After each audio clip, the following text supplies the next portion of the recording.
Raquel will never forget the night her grandfather's secret was revealed, a night filled with terror, shadows, and an unthinkable transformation. It was the kind of experience that left a permanent mark, haunting her during sleepless nights and forever altering how she saw the world. Her family moved to a rural area between São Paulo City and Santos in October 2019, seeking the tranquility of the countryside and the closeness of family. It was supposed to be a fresh start, but Raquel couldn't shake her longing for the life she left behind. Raquel loved spending time with her grandfather Juca, known affectionately as Juca Dentes de Oro because of his gold teeth. Juca would tell her stories of his youth, his eyes twinkling as he spoke of adventures in the countryside, of hunting in the woods, and the old tales his father had shared with him. He was her rock, always laughing, always showing his love for his family in the smallest of gestures, like making her favorite tea or telling her a joke when she seemed down. Despite her affection for Juca, Raquel missed the excitement of São Paulo, the pulse of the city, the clubs, and the thrill of the unknown. She felt torn between the warmth of family and the life that made her feel truly alive. Juca was a cheerful man, always laughing and telling stories, but lately, Raquel had noticed small changes. He seemed unusually tired at times, his eyes lacking their usual spark. Once, she even saw him wince as he adjusted his shirt, revealing a scratch across his side before he quickly covered it and waved her concern away. Raquel loved him dearly, but she longed for the buzz of the clubs she used to go to in the city. To recreate some of that energy, Raquel and her friends decided to throw a Saci day party, a Brazilian version of Halloween, celebrating folklore with a twist. She needed to feel that energy again, the kind that made her feel alive, even if they were far from the clubs of São Paulo. They gathered at a friend's house, transforming the backyard into a makeshift dance floor. The bass thumped through the speakers, lights flashed, and the energy was electric. Costumes were a mix of folklore and modern flair. Some came as Saci, sporting red bandanas and a single sneaker, while others dressed as Yaras with shimmering face paint. Caipirinha shots and glow-in-the-dark cocktails flowed freely, fueling the party well into the night.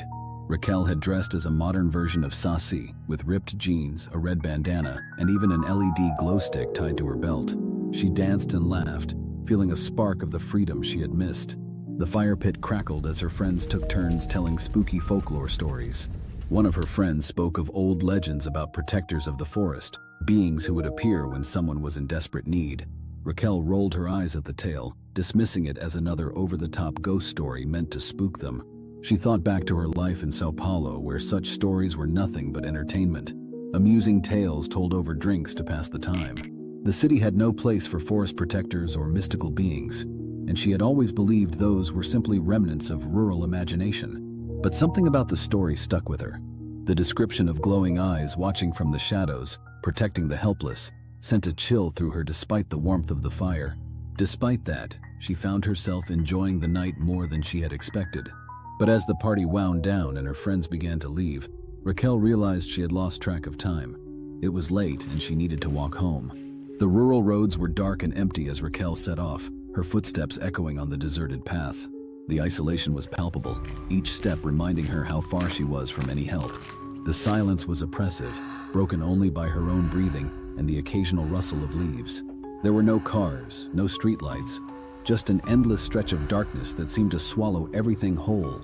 The only light came from the dim glow of her phone screen, barely enough to push back the shadows that seemed to close in from all sides. The cool night air bit at her skin, the scent of damp earth and pine lingering around her, while an eerie silence settled over the path. The occasional crack of a branch or the sudden rustle of leaves made her jump, her senses on high alert. The wind carried with it the faint smell of smoke from the distant bonfire, but underneath that was something else, a metallic tang that made her stomach twist. She pulled her jacket tighter around her, her eyes darting nervously to the shadows that seemed to grow deeper with each step. Her mind was still buzzing from the party, the taste of caipirinha still fresh on her lips, the music, the laughter. But a creeping sense of unease began to take over, gnawing at the edges of her thoughts. The night was thick with an unsettling stillness, the kind that seemed to amplify every sound, and Raquel's instincts screamed that something was wrong. Her thoughts raced, each step feeling heavier, as if the darkness itself was trying to swallow her. "It's just my imagination," she told herself. But the feeling wouldn't leave. Something was wrong and she knew it deep down. As she walked, Raquel began to feel it, the sensation that she was not alone. The hair on the back of her neck stood on end, and a prickle of fear crept up her spine. She glanced over her shoulder and saw 3 men, shadowy figures trailing her at a distance. A chill ran through her, and she quickened her pace, hoping to lose them. The crunch of gravel beneath their shoes grew louder, matching her increasingly hurried strides. Her pulse quickened, and panic started to claw at her chest. The men's low, murmuring voices drifted towards her, followed by their mocking laughter. Raquel's breath caught in her throat, her pulse pounding in her ears. Panic surged, and she broke into a run, her breaths coming in ragged gasps. Her mind screamed for an escape, any escape. She darted off the road, her feet barely touching the ground as she slipped into an abandoned lot overgrown with weeds and littered with old, rusted junk. She crouched behind a rusted piece of machinery, her heart pounding so loudly she feared they would hear it. Her hands trembled as she held her breath, praying they would pass by. But the men were relentless. She could hear their voices, low, taunting, getting closer. Their laughter echoed in the darkness, sending a wave of dread through her. Suddenly, they were on her. They grabbed her arms, their faces twisted with malicious glee as they dragged her towards the woods. Raquel fought back, her fingers clawing at the dirt, her screams tearing through the night, swallowed by the empty countryside. She kicked and thrashed, her nails raking across one man's arm, drawing blood. He cursed, tightening his grip painfully around her wrist. Just as she felt all hope slipping away, a low, guttural growl emerged from the darkness. The men froze, their eyes widening in fear as they looked around, trying to locate the source. The growl grew louder, more menacing, until a massive figure stepped out from the shadows. It was huge, towering over them, its long, muscular arms ending in sharp claws. Its head resembled that of a wolf or a dog, with pointed ears and eyes that glowed like embers in the dark. The creature let out a bone-chilling snarl, baring its sharp teeth before lunging at them. The first man barely had time to react before the beast lunged at him with a feral snarl, its powerful jaws clamping down on his shoulder. The man's scream cut through the night like a knife, his eyes wide with sheer terror. The beast shook him violently, lifting him off his feet before dragging him into the forest. His screams echoed in the darkness, growing fainter as the beast tore through the underbrush with the man struggling helplessly in its grasp. The second man stumbled backward, his face twisting in panic as he tried to flee. He tripped over his own feet, scrambling desperately, but the creature was relentless. It moved with an unnatural speed, its muscles rippling beneath its fur as it closed the distance. The man barely had a chance to scream before the beast leaped, its claws catching his back, pulling him down. The creature's growl drowned out his cries as it dragged him, thrashing, out of sight, leaving only the rustle of disturbed leaves behind. Raquel watched, frozen in terror, her breath hitching in her throat, her thoughts a chaotic mess. Is this it? Is this where it ends? She felt her body tense as the last man, eyes wide with desperation, grabbed her, yanking her roughly in front of him. His breath was hot against her ear, his grip painfully tight. Please, she thought. Someone, anyone, help me. She felt the cold blade of his knife press against her neck, the man's hand shaking as he faced the beast. His eyes were wild, his face pale, his fear palpable. He shouted at the creature to stay back, his voice cracking. The creature stopped, its glowing eyes locking onto Raquel's. For a heartbeat, everything seemed to freeze. The beast's gaze softened, and it bared its teeth, not in a snarl, but almost as if it was trying to reassure her. Raquel's breath caught as she noticed the glint of gold among its fangs. A gold tooth. Her mind raced, the pieces slowly clicking together, but there was no time to dwell on it. The man holding her panicked, his grip loosening as he shoved her towards the creature before turning to flee. The beast lunged, catching him effortlessly, its claws sinking into his back as he let out a final desperate scream. He managed to fire a shot, the sound echoing through the woods, and Raquel saw the creature flinch as the bullet struck it. The beast let out a pained growl but didn't release its grip, dragging the man into the shadows until his screams faded away. For a moment, silence fell, the kind that seemed to swallow everything whole. The woods held their breath, the oppressive stillness pressing down on her. The only sound Raquel could hear was her own heartbeat, pounding like a drum in her ears, each beat a reminder that she was still alive, barely. The creature turned to her, its eyes still glowing but softer now, almost gentle. It took a step back, its gaze lingering on her, before it disappeared into the darkness, leaving Raquel standing there, trembling, her legs feeling like they might give out at any moment. Raquel ran, her feet pounding against the dirt path as adrenaline surged through her veins. Her mind a frantic repetition of, keep moving, don't look back, just run. The cold air stung her lungs and the taste of fear was metallic in her mouth. Her lungs burned, tears blurred her vision, but she kept going, fear propelling her forward. When she burst through the door of her home, her family was already awake, their faces etched with worry. Her father rushed to her, his hands gripping her shoulders, his eyes scanning her for any sign of injury. "Raquel, are you hurt? What happened? Who did this to you?" His voice was panicked, the questions spilling out without waiting for answers. He looked her over, his eyes wide with fear. "Where were you? Why are you covered in dirt?" Before she could explain, her mother spoke up, her voice trembling, her eyes wide with fear. "Raquel," her mother said, her voice breaking. "Something's happened to your grandfather. Juka just got home. He's hurt. He's covered in blood." Raquel's heart sank, dread curling in her stomach as her father continued. Juka had returned just moments before, covered in blood, his clothes torn, a bullet wound seeping red on his side.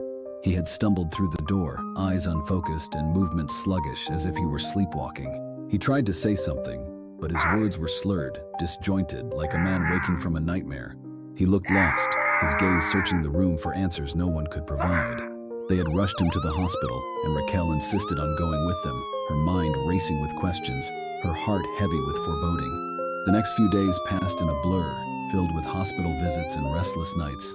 Raquel sat by her grandfather's side, the steady beeping of the heart monitor drilling into her ears, each tone a reminder of the fragile balance between life and death. The antiseptic scent of the hospital seemed overwhelming, making her stomach churn. She looked at Juka's face, seeing the lines that etched years of love and hardship into his skin. His eyes, usually so full of life, were closed, and the sight made her chest tighten. She reached for his hand, the warmth of his calloused palm comforting her, and she wondered if he knew she was there. She watched the slow, steady rise and fall of his chest, her eyes tracing the lines of his face, trying to reconcile the man before her with the beast that had saved her. She would hold his hand, her fingers brushing against his calloused skin, and she couldn't help but replay the terrifying events over and over in her mind. The fear, the adrenaline, the growls, and the sight of her grandfather injured, all of it haunted her, each detail refusing to fade. One afternoon, as she sat quietly, lost in her thoughts, Juka stirred. His eyes fluttered open, unfocused at first before locking onto her. He reached out, his hand trembling as he took hers, his grip weak but still filled with warmth. "Raquel," he whispered, his voice raw and shaky. He paused, struggling to find the words. "Minya querida, I thought I lost you." He took a deep breath, his chest shuddering. "But you're here. That's all that matters." His eyes welled with tears, and his voice broke off, unable to finish the thought. The emotion in his gaze said everything he couldn't put into words. Tears welled up in his eyes, his voice barely a whisper. "Minya querida." Juka's voice was hoarse, filled with emotion. "I was so scared for you. But you're safe now, and that's all that matters." His fingers tightened around hers, his gaze searching her face, and in that moment, Raquel knew. He didn't need to explain further. The way he looked at her, the unspoken understanding in his eyes, told her everything she needed to know. It all clicked into place. The creature that had saved her, the gold tooth she had seen glinting in its mouth, it was him. She remembered that tooth from her childhood, always catching the light when Juka laughed or told her stories. The realization settled over her like a weight she couldn't shake. Her grandfather Juka had somehow transformed into that beast to protect her. She remembered the stories she had heard as a child, the old legends about protectors of the forest. Suddenly, they seemed less like fairy tales and more like a hidden truth.